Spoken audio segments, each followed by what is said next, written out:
Solo levelling की दुनिया में पावर एक करेंसी नहीं, एक जंग है और इसी जंग के बैटलफील्ड पर कुछ ऐसे कैरेक्टर्स हैं जो मॉन्स्टर से भी ज्यादा मिथ लगते हैं। तो ये है टॉप 7 कैरेक्टर्स जो सोलो लेवलिंग के अंदर बहुत ही ज्यादा इमेंस पावर होल्ड करते हैं एंड जिनमें सिर्फ ह्यूमंस ही नहीं, शैडोस, मोनार्क लेवल बिंग्स सब कुछ इंक्लूडेड है। सो नंबर 7 पर आता है Christopher Reed, national level hunter from USA. अब क्रिस्टोफर रीड एक fire type national level hunter था जिसमें काफी पावरफुल एबिलिटीज थी, पर मोनार्क लेवल थ्रेट्स के अगेंस्ट वो टिक नहीं पाया, but still he stand among the strongest human. So number 6 पर है Go Gun Hee, chairman of Korean hunter association and fragment of brilliant light. So basically Go Gun Hee एक normal human लगता है, पर अंदर से वो एक स्लीपिंग न्यूक्लियर मॉन्स्टर था। अगर उसकी full fragment of brilliant light activate हो जाता so he could fought monarch level beings and सिर्फ उसकी aura alone S rank hunters को तक सीवियर कर देती थी। एंड नंबर 5 पर आता है Liu Zhigang, national level hunter from China. ये world second strongest human hunter था आफ्टर थॉमस एंड्रे। हाँ, जब तक ना जिनको ने गॉड मोड अचीव किया था एंड ये चाइना का अल्टीमेट पावर हाउस था, पूरे डीमन आर्मीज को सोलो कर सकता था, काम, डिसिप्लिन और इंसेनली पावरफुल था। एंड नंबर 4 पर आता है Thomas Andre, national level hunter from USA. अब इसे तुम ह्यूमन वर्ल्ड का सबसे डेंजरस रैंक भी कह सकते हो। एंड थॉमस एंड्रे की फिजिकल स्ट्रेंथ इतनी क्रेजी है कि नॉर्मल एस रैंक हंटर्स उसके सामने साइड कैरेक्टर्स लगते हैं। एंड ऑथोरिटी ऑफ रीइंफोर्समेंट की एबिलिटी की वजह से थॉमस की बॉडी फिजिकली एक मूविंग फोर्ट्रेस बन जाता था। एंड नंबर 3 पर आता है एंटारिस, मोनार्क ऑफ डिस्ट्रक्शन। अब एंटारिस, जिसे लोग ड्रैगन एम्पायर भी बोलते हैं, ये वो बिंग है जिससे इवन मोनार्क्स तक भी डरता था। एंड ये था ड्रैगन आर्मी का सुप्रीम कमांडर एंड इसके पास प्लैनेट लेवल डिस्ट्रक्शन पोटेंशियल था। एंड जिनवू वर्सेस एंटारिस की फाइट लिटरली सोलो लेवलिंग का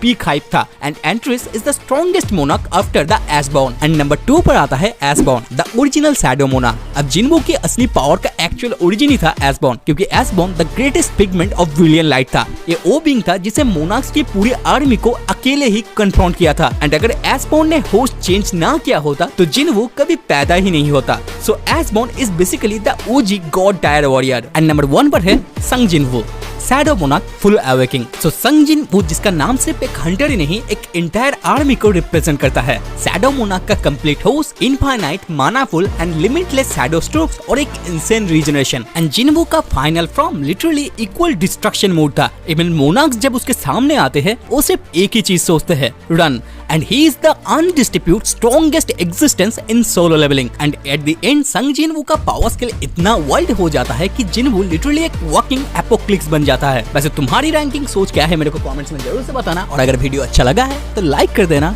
चैनल को सब्सक्राइब कर देना। मिलते हैं अगले वीडियो में, टिल देन गुड बाय।